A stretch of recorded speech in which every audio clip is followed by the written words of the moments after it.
So I had to let this sit for a while, and it feels more firm now. So this is when I can start shaping it and not having it stick to the paddle. But also it holds the shape that you push it. You know, whatever shape you give it, it's going to hold that shape better. So I'm just going to continue to work on this.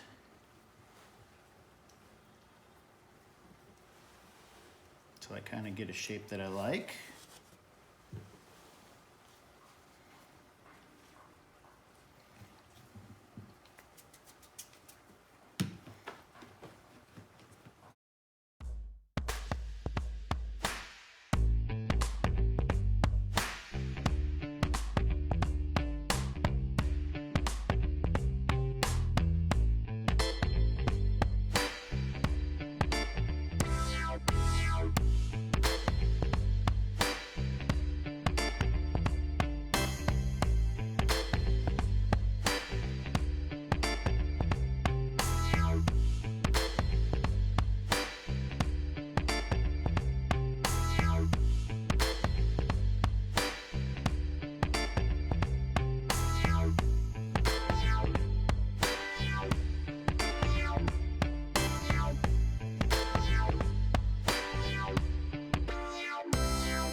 some point, you have to slow down and start paying attention to the shape that's forming.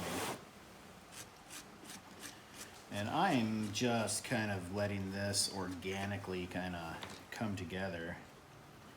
Not worried about trying to keep it super symmetrical. When I get to the top here, in order to kind of finish it off, I'm looking at this shape right through here. And how does that look? Kind of creates a finishing point. So this is, there's a shape to it, and there's a line that's created. And when you start thinking about kind of the aesthetics of what you're working with, you want to think about how those lines look in space.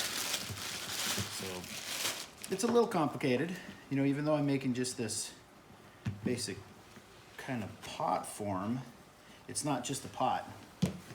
If I was making something that was purely utilitarian, I wouldn't take the time to hand build it, and craft this more sculptural kind of form to it. Some people might, I wouldn't. If I'm just making a thing to put my flowers in, I want it to be pretty enough, a flower vase or whatever, I would probably throw it on the wheel because that's a much quicker and easier way to kind of get the shape that I would be looking for. So for me, when I do things like this, it's more about kind of a sculptural kind of aspect to it. Even though it's a vase. So it's craft, but it's also fine art.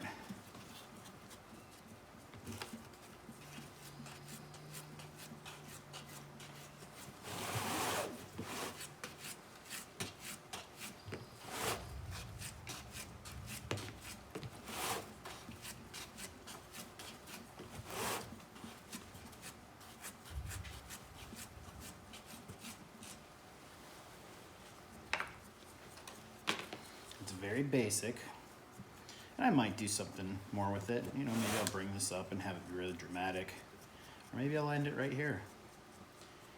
If I start playing around with this rim on here, I can adjust that and make it look the way I want it to look. I could maybe put a thicker coil there.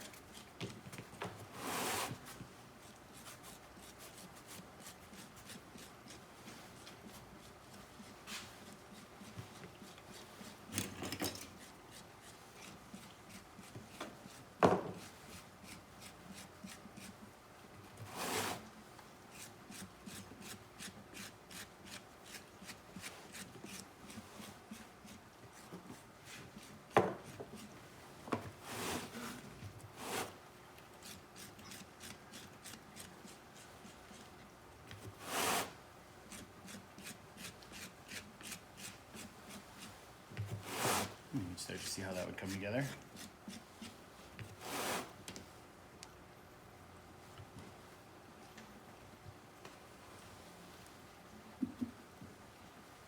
Okay, so more work to come.